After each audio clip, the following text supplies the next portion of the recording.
Dear listeners, this is a special announcement. The episode of Foreign Correspondence, Deeper into Hitchcock podcast that you are about to listen to was recorded on the 21st of June 2022.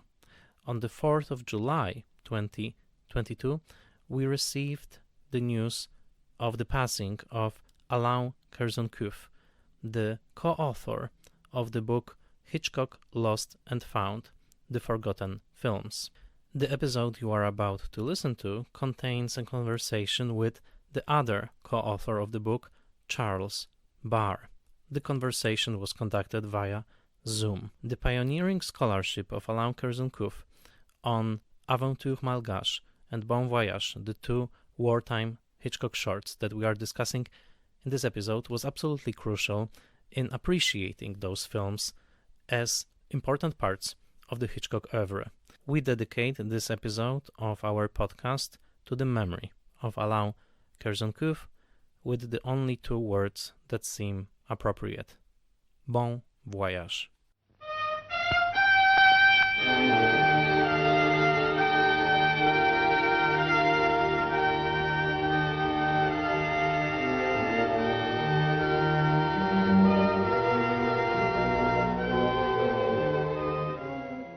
Welcome to the 30th episode of Foreign Correspondence Deeper into Hitchcock podcast.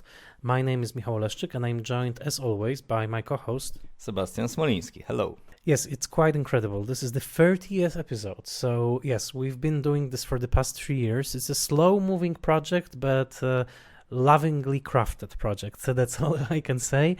So we are about to engage in some true Hitchcock geekdom by devoting the whole episode to two short films that Hitchcock made, short films which used to be actually unavailable but are now beautifully available, for example on the Eureka Blu-ray of Lifeboat, namely two shorts that Hitchcock made during World War II, two propaganda shorts, Aventure Malgache and Bon Voyage, both from 1944. These are the two films that he made as part of a war effort. These are films that were made in England but shot actually in French. So these are the only foreign language pictures that Hitchcock ever made. And yes, and so we are about to discuss them. Yeah, except for like German version of Murder or something like that, right? Right, and Marie, right? Yes, absolutely, you're right, absolutely. Don't forget that he used to be a continental filmmaker, especially when he was strongly engaged with the pre-war German film industry. However, these are two films that we will discuss with a very special guest, and because you clicked on the episode, you already know who the guest will be, but we are so thrilled about this guest actually saying yes to our invitation that let's withhold his name just for a moment. We just want to mention that those two films are widely available. You can purchase as I said, the Eureka Masters of Cinema Blu-ray of Lifeboat, and the two shorts are there. And actually there's a wonderful booklet also with great essays about those two films. And Bon Voyage is really, both are short, they're about 25 minutes long each. And Bon Voyage is a wartime thriller about espionage and treason. And Aventure Malgache is a film, actually a thriller comedy, I would say, about a group of actors who are preparing to act in a play, and they recount an act of wartime treason in French occupied or French colonized Madagascar. So these are the two films, and before we start our conversation with our guest, I have to honestly say that I've never been as excited about a guest on this show.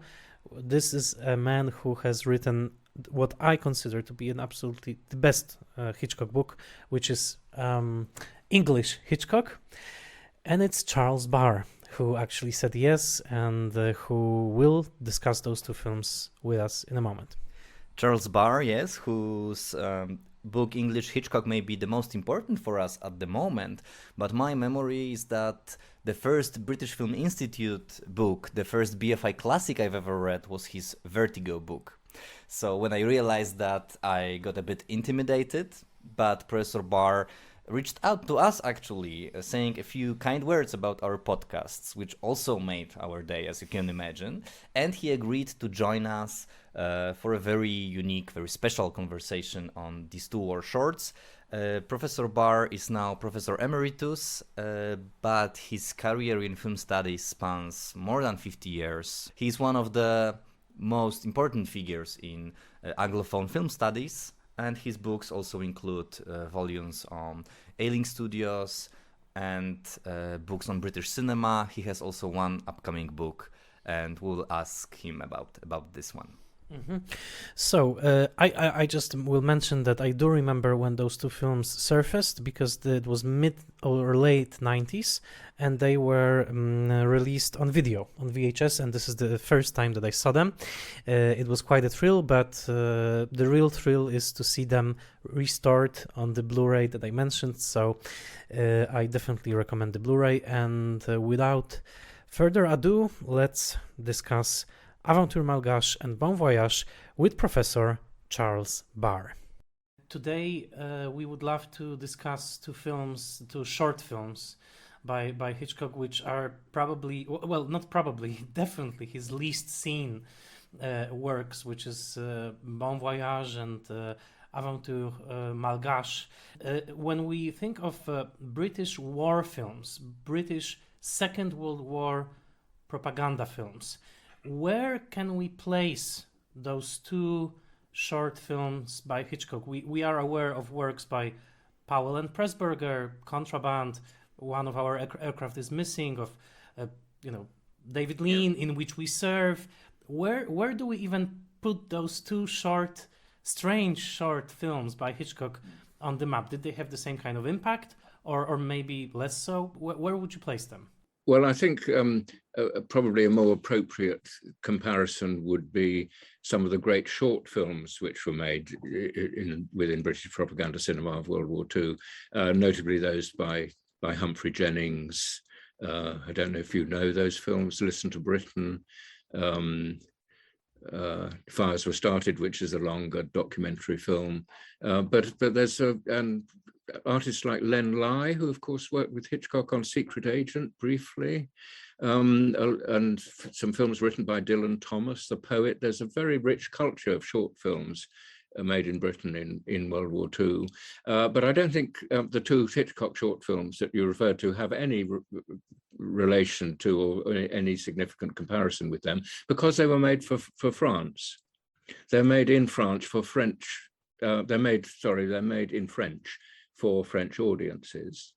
And I don't think they were shown in Britain at all, other than just to the people who'd commissioned them and to the authorities and to and certain military people who had to discuss whether they were useful to be shown in France. But they were made in a British studio, but absolutely for the French market. So I don't think there's any comparison with Powell and Pressburger or David Lean or even Humphrey Jennings. One more question, and I give it over to Sebastian. I'm curious, because there's this element to those films that we understand, that at least partly it was this attempt on Hitchcock's part to sort of make up for leaving England, that he left for Hollywood. There were some very bitter comments about that, also from Michael Balcon. So it was almost like this act of actually joining the effort. My question is, was the British film industry at that time, the people of the industry, aware of this Hitchcock effort that he made? That was it registered? Did they say, oh yeah, he came back, he made those films, we forgive him for leaving? Or was it something that was sort of on the sidetrack, that they weren't aware of it that much? Yeah, I'm not sure how much publicity they had. I ought to be able to answer that. Bon Voyage had a very good reception in France. It's sometimes said that the two films were failures, but Bon Voyage, it's on record, it was shown widely in France, and it had a very positive reception by writers in 1944, by writers and cinema managers. It was one of the most successful films with audiences of a propaganda short film time in France. It wasn't shown in Britain. Now, I don't know if Hitchcock's associates were aware of those films strongly, or saw them, but certainly one person who was aware of them was their editor, Alan Osbiston, who became a distinguished editor, and he signed a film, Chance of a Lifetime, which is a rather good film of 1950 or so. He's one of the editors who went into directing briefly. He had a co-director credit there, and he was a good professional editor. And he was he went out to America, to New York, in order to edit the films. Hitchcock had shot the films, planned the films and shot the films, went back to America to prepare Spellbound, and I think the war was still going on then. This would have been 44. And Osbiston went out, and he said he had a wonderful relationship with Hitchcock, who was absolutely professionally committed to those two films. And Osbiston and he said he learned a lot from them, and he did a great job on them, these two very compact films. And then Osbiston went back. So he was a member of the British film industry and a member of the Technicians Union, who would have spoken very positively about Hitchcock. And Hitchcock worked for several weeks preparing the films, and then several weeks shooting the films at Welling Studios. So he met a number of people who've gone on record of saying how committed he was to those projects. So I think my answer would be, first of all, Hitchcock, his reputation was pretty good by then. I think the question of the resentment of Hitchcock for going to the States, it's possible to exaggerate that. There were a number of people who spoke out strongly and rather rashly, perhaps, in 1940, notably Balkan, but other people like J.B. Priestley and Seymour Hicks, who Hitchcock had worked with at a very early stage.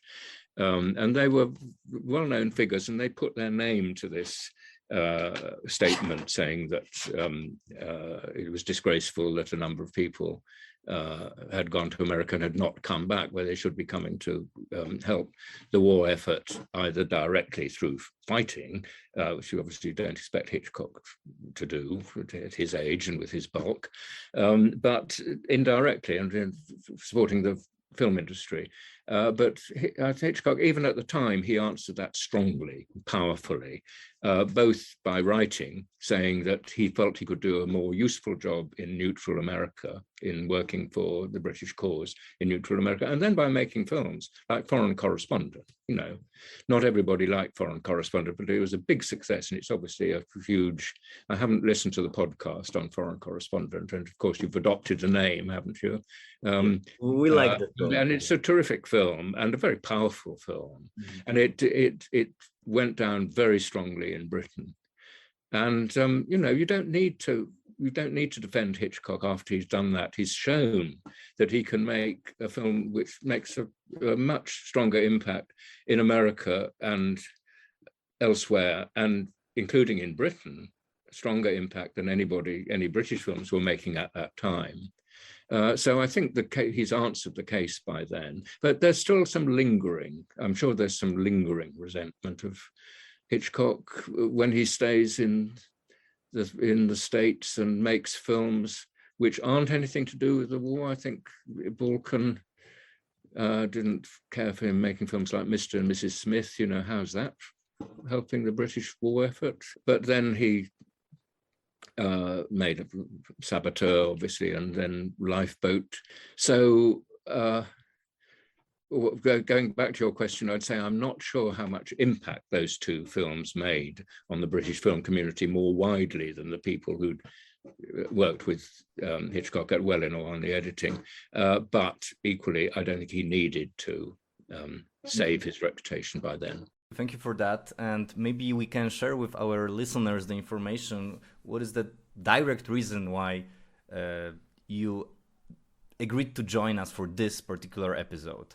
So the direct reason, I think, is that we were emailing with each other, and thank you publicly for your support, for your warm reception of certain episodes of this podcast. This is very nice, and we discovered that we will probably contribute together to the same book. I mean, we already did contribute. You, as a very established and famous, Hitchcock scholar that I've been studying to write my own experimental article, we could say, on The Lodger, and you contributed your chapter on these shorts. The book will have a title, One Shot Hitchcock, right? One Shot Hitchcock, yes. So the idea is that each author is starting his or her own essay with a single shot from a Hitchcock film. You chose a shot from Aventure Malgache, right?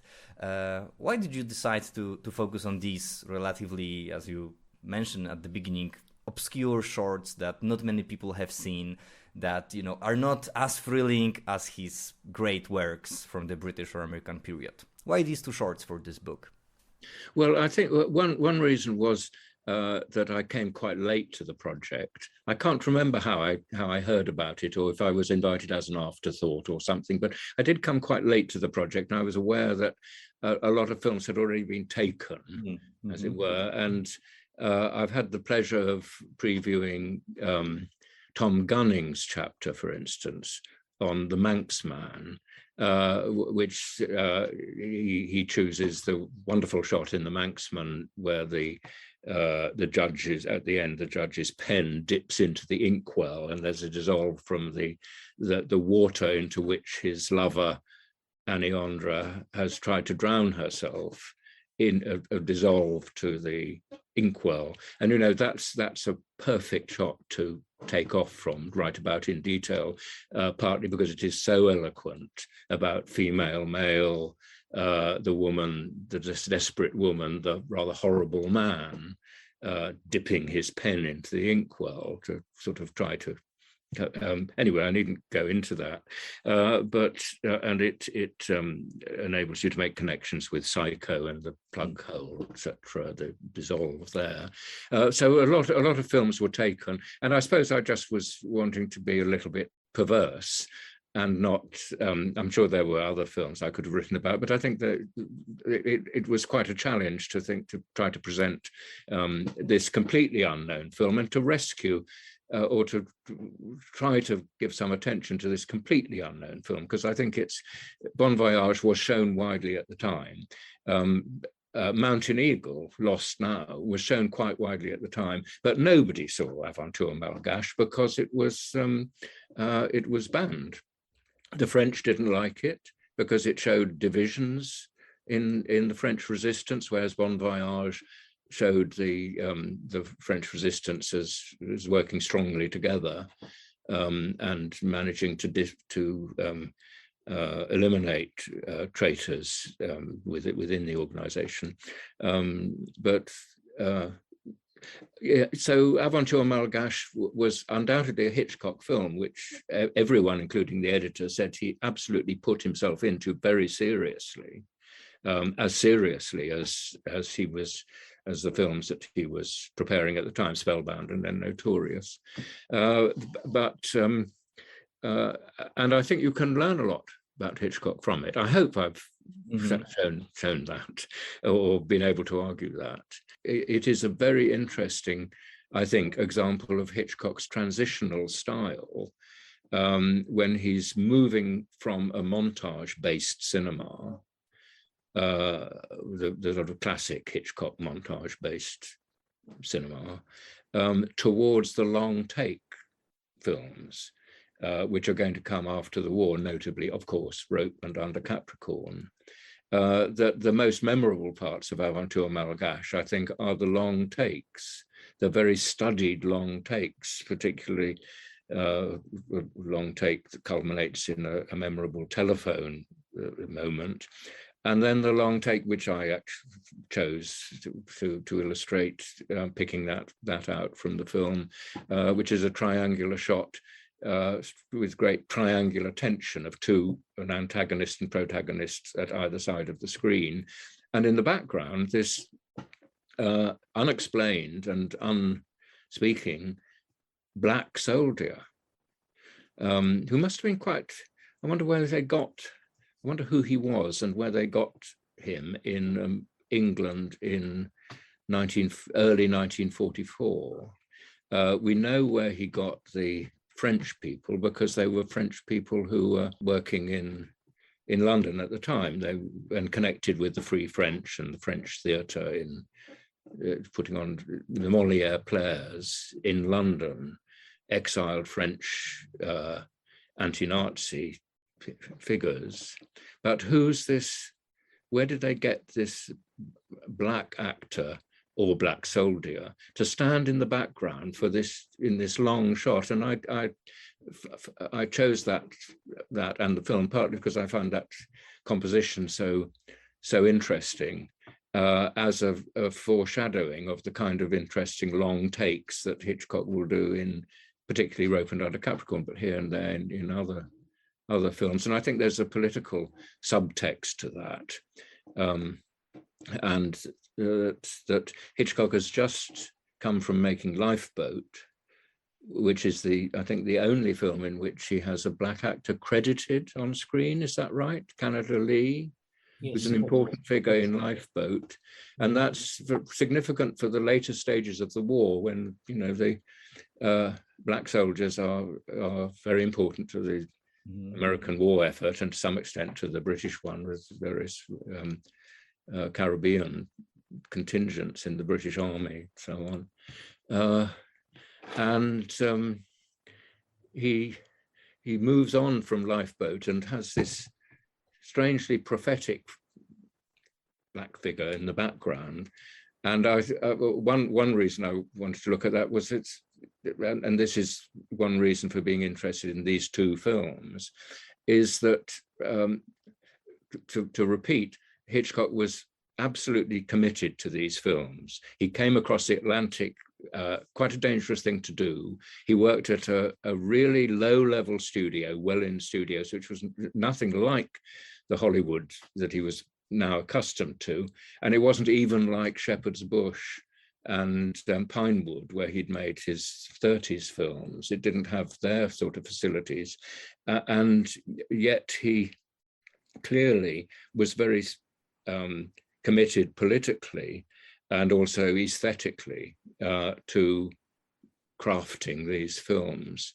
And then in 58, it's extraordinary that in 1958, when he's preparing North by Northwest, he whistles up these two films and says he's working with Ennis Lehman on preparing North by Northwest. And I just get this from McGilligan's biography, where he says, let's have a look at these films. And he thinks of remaking Bon Voyage, but he doesn't remake it, but he does use the key plot point of Bon Voyage for a key plot point in North by Northwest. There's no question of that, because they are well known to have agonized, how are we going to end North by Northwest? We've got this far, we've got them to Rushmore.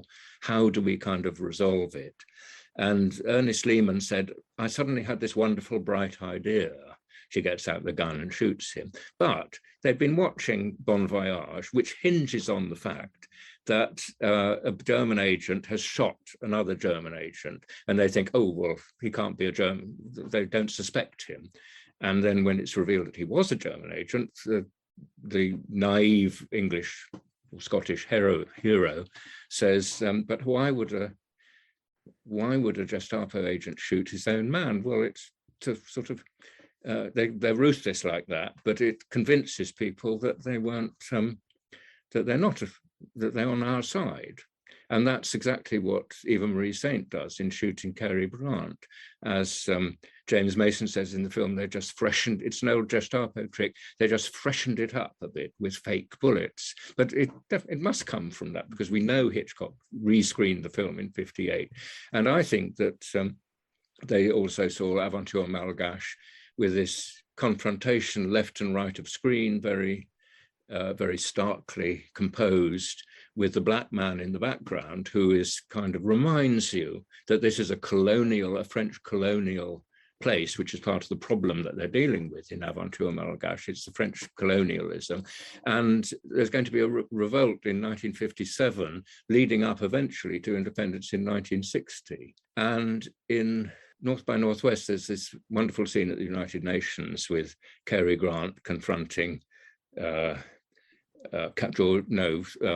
his name, Townsend. And they're sort of blocked either side of the screen, just like the two characters in Aventure Malgache. And in the background, there's this West African delegation who are visiting the United Nations.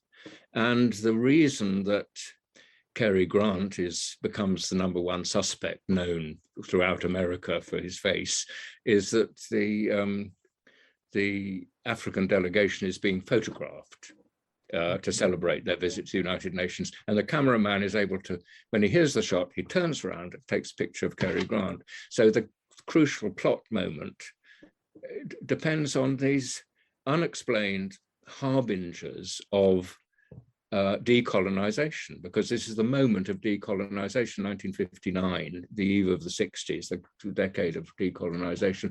And Hitchcock is well on record as supporting the United Nations. He was ready to make a short film in the 60s, supporting the ideals of the United Nations.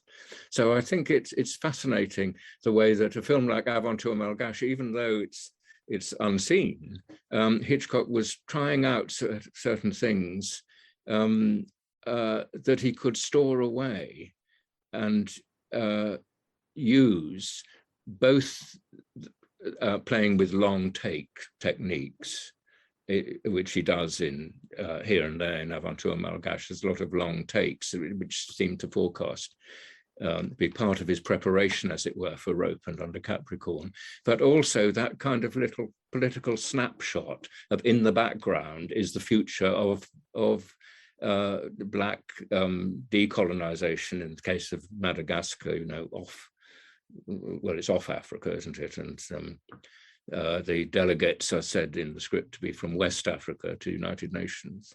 That's all, maybe that's all a bit fanciful, but I think that's one of the reasons, you asked me the reason for choosing those films, partly kind of perversity. Let's take these completely unknown films. But also I'd had such a good time working with Alain, my French colleague, in Hitchcock Lost and Found. And I think he came up with a lot of information about the films. He'd written an article about Aventure Malgache in Senses of Cinema. That was one of the starting points for the book. And I think he probably produced the films and gave me a copy of them, and we worked together. And Hitchcock Lost and Found is not a film, not a book with enormous circulation. Mm-hmm. And I thought, let's go back to these films and give them a renewed kind of circulation. Just to comment on what you just said, we often joke with Sebastian that there's an infinite amount of books that can be written about Hitchcock simply by focusing on those different areas of his work, and I just thought that maybe there is a book to be written about the geopolitical Hitchcock, because immediately also when reading your article I thought of the second Man Who Knew Too Much, which takes place in Marrakesh, yes. Morocco, and we have those very innocent American couple, family really, who are completely clueless about the culture there, but this is also a colonial terrain with heavy French influence, and of course in Topaz and Torn Curtain, Hitchcock immediately, fully engages with issues of colonial power, especially if you look at Eastern Europe, which is our part of the world, definitely the Soviet influence was a colonial influence. So that's also an interesting I think avenue of possible inquiry. What you do in the future, you've got more time left. You never know. We never. Yes, but the title of our podcast maybe is important of that. But just one more question about Aventure Malgache. How do you read the sort of the theatrical quotation mark around the whole thing? With the actors preparing to play out the very treacherous drama that they just described to us. Do you see this as something very typical of Hitchcock's approach? Because basically we can see the actors preparing to play, the villain, Yes. and so could you comment maybe on this aspect of it?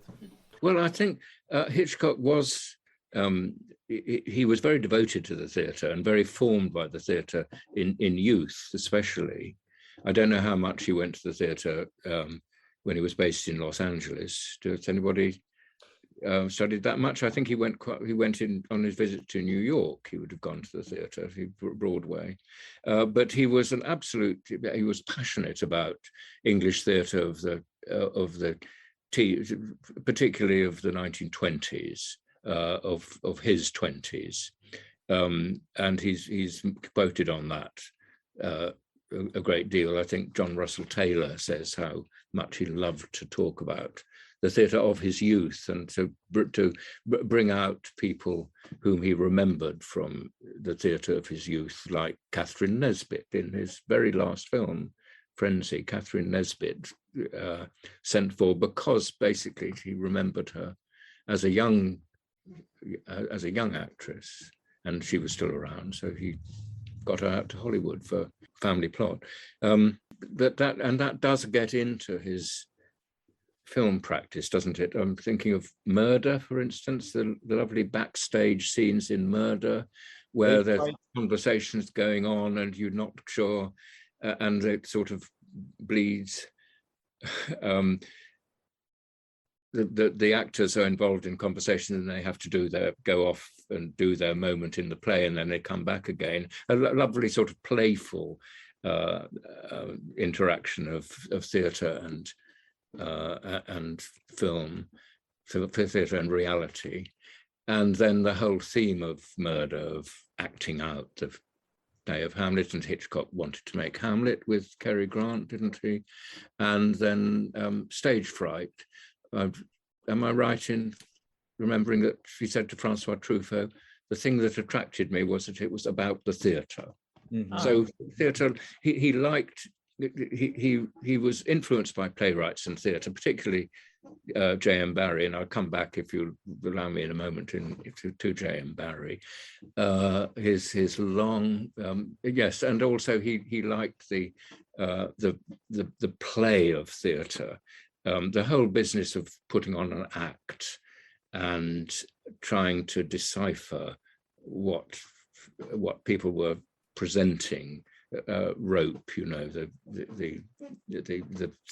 not just the theatrical origins and the theatrical sort of treatment, theatrical time in the film, but also the show that the characters put on, that they're putting on a performance, a daring performance, and then is the performance going to collapse and be seen through? Can the audience, can the James Stewart figure, etc., work out behind the theatrical display what is happening? So I think Hitchcock really enjoyed that. First of all, he uses the Molière players. So they're integral to the concept of Aventure Malgache, because he uses so many of them. We found out for Hitchcock Lost and Found that there was this performance, I think there's a still in the book, of the Molière players in London in December 1943, just after Hitchcock had arrived in London. He must have gone to that performance because he's already working with a couple of them, including Paul Boniface. He's sort of part of the package. And then there's some people in small parts, Paulette Prenet, is that right? And Emma Soiron. That you find he's taken the cast mainly from that theatrical performance. And then what better than to foreground them in the film and to kind of enact. He can't go to Madagascar. He can't tap into what is really happening in Madagascar, but he can have the cast, including some people who know Madagascar, particularly a central character who's reenacting his role in the real Madagascar, playing it on stage, and then equally playing it on film. I think there's a fascinating sort of oscillation between theatre and film and the basic reality of what's going on in Madagascar. Very, neatly done. And so this unknown film, well, it's not unknown anymore because you can get it on DVD. Maybe one day it will be fully celebrated with Criterion edition and all that. But pending that, I think it is very, don't you think, interesting film? Absolutely. Yes, definitely. And I wanted to follow on what you said earlier. There is certain, I would say, sting in these shorts, which you describe very well in your essay. The sting, I mean the vision of both the French nation and kind of these premonitions that are there. You mentioned that this triangle may also be interpreted as, and I like this idea a lot, representing past, which is the Vichy collaborators, present, the French liberation, and the future, which is decolonization. But also, I think the sting is there when you think about documentaries, for example, about the French collaboration that were to appear later on. I would say the Sorrow and the Pity, of course, is probably the most famous.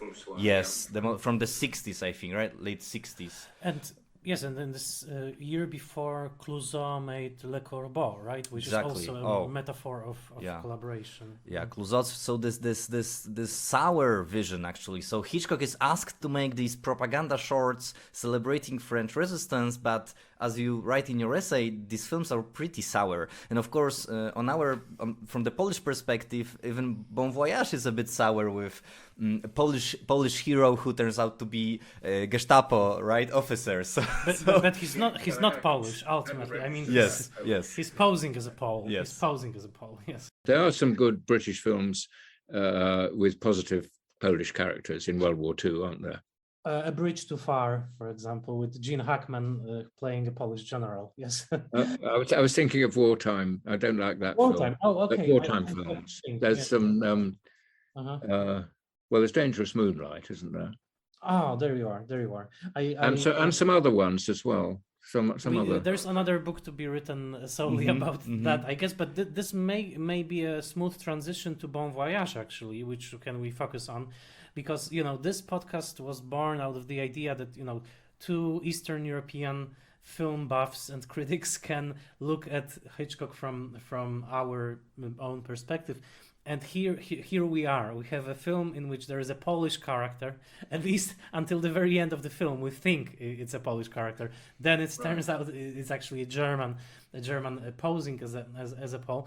But to me, actually, out of those two films, I think Bon Voyage is probably the one that could be perfectly. I can imagine it being remade right now. I mean, as you know, as this wartime thriller with this first half being told in this very straightforward way, and then we go again, through the events of the film only from it's very modern, pre-Rashomon structure and so on. I can imagine Christopher Nolan, making his version of this.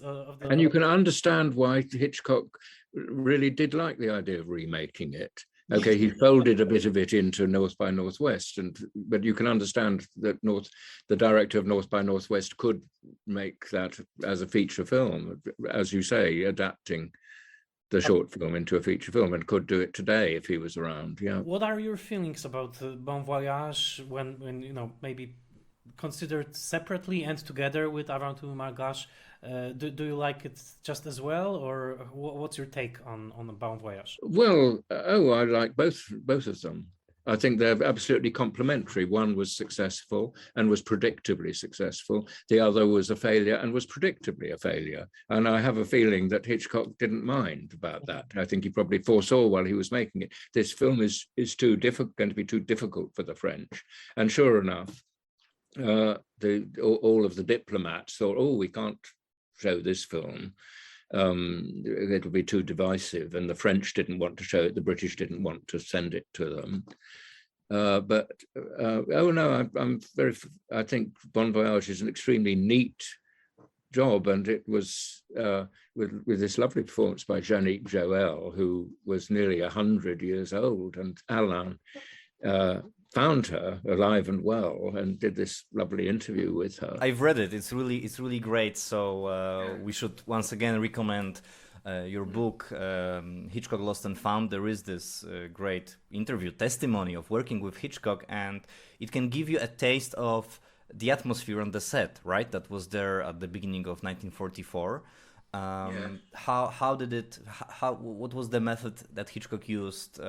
Actually, he was pretty selective. Although he had limited resources, both when it comes to budget and actors. He really wanted her to play in Bon Voyage, right? And even when she had as far as I remember, some problem with her knee, right? He decided to wait 2 days for her. So, and what is so endearing when you read this testimony by Joël is that she didn't know that he's such a famous director, right? Yeah, That's the. right. So, You want me to say what I was going to say about J.M. Barrie? Yes, please do. Barrie, that he was, I mean, most famous for Peter Pan, but the play that really fascinated Hitchcock was Mary Rose, which he wanted to make to the end of his life, and the however many millions of pounds he had himself, he was persuaded by the studio that he must never make it. And it's a very wistful, romantic play. You can understand how he wanted to make it. But I'm also interested in the Barrie play, The Admirable Crichton. Do you know that? No. When it's a shipwreck. It's written early in the century, early in the 19th century, in the 20th century, and a shipwreck, and it's an aristocratic family, a lord and his family and his servants on the boat, which is shipwrecked, and they land on a deserted island, and the butler takes over. And by the end of a year or so, 2 years, the butler is running the place, the servant, and the lord has become his servant. The roles have been completely reversed. So sounds like a perfect part for Charles Laughton to play the butler, I guess. Like Yes, Cecil Parker plays him in the film. Cecil Parker from The Lady Vanishes and Under Capricorn. Very good casting. But anyway, it was, Hitchcock must have seen it because it was shown in his childhood. And there was a film of it in 1918, which I'm sure he must have seen. But this has come up because there's been some discussion lately of the centenary of a film which you won't have covered in your podcasts, Number 13. Wow. And Number 13 is a story about the servants become the masters. Sort of fantasy, a dream sequence. And I think that Number 13 was inspired by that, and that is a dimension that runs through Hitchcock's films. It sort of echoes something one of you was saying just not long ago about Hitchcock's kind of radical take on society and politics, sometimes deceptively so, that films like The Skin Game and Jamaica Inn, he's very, very critical of the British ruling classes, and he was himself often patronized and conscious of his status as a Cockney from East London who hadn't been to university, and with some Irish in him. And I think there's work to be done on J.M. Barrie and Hitchcock, even though he never actually made a Barrie film, but he started his career, as it were, with The Admirable Crichton and that idea for his very first film, which wasn't finished, and then he finished up wanting to make Mary Rose with Tippi Hedren, but couldn't. Speaking of Barrie, that's a question I would love to ask you. How much of a Victorian Hitchcock was? Was there a Victorian type of sensibility, of character? Can you see him as a Victorian filmmaker, I would say? As a historian? Victorian, like from the Victorian era, from the... Yes. Oh, in some ways, yes. Yes, sort of Dickensian. Dickensian, okay. The kind of, a rather kind of larger than life Dickensian figure. Okay. He's got in himself that the way he dressed, the way his build, etc. He was a sort of Dickensian figure, and he was also had this awareness of different levels of society to come out. I was listening to your podcast on The Lady Vanishes, and I think that comes out very well, the different levels of society which are in play in the train. And that's the kind of thing that Dickens had, and other writers too, of course, of the Victorian period, Mrs. Gaskell, notably. How much Hitchcock read of them, I'm not sure. He had a complete set of Shaw, didn't he, George Bernard Shaw, but he's post-Victorian. But I think that's you've got so many different themes you've raised there, including the Victorian one. Yeah. I have one question which really struck me in your essay as very interesting idea of, you mentioned the transition, on the one hand, the aesthetic one from, let's say, this montage style to long takes, but also and I think I haven't read much about it.